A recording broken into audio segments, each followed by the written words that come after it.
Hey, Joe here, 690 ADB. Happy Tuesday. Yeah. Rain, 64 degrees.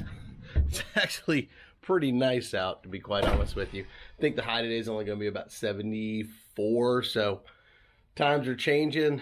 Riding season is upon us, so it's pretty fantastic.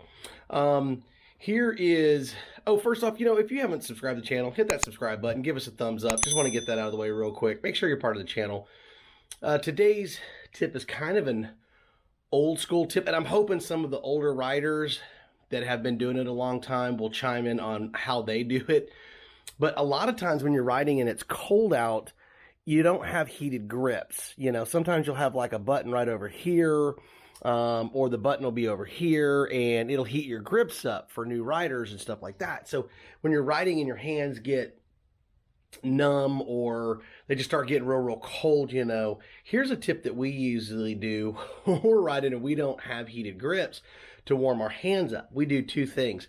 Now, we do it in moderation, so we don't just sit there and just jam, our hands on it. But what we'll do is after riding, the bike temperature stays pretty good. We will basically, with our gloves on, grab the underside or the overside of our mufflers, and also the engine case. You can slide your boot up underneath there.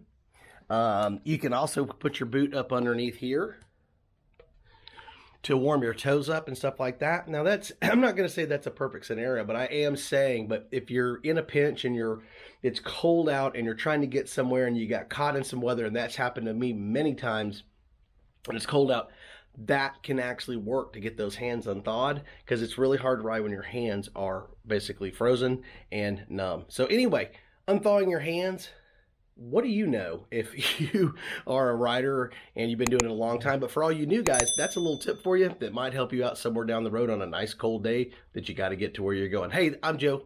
That's your tip. You have a fantastic day. We'll see you next week.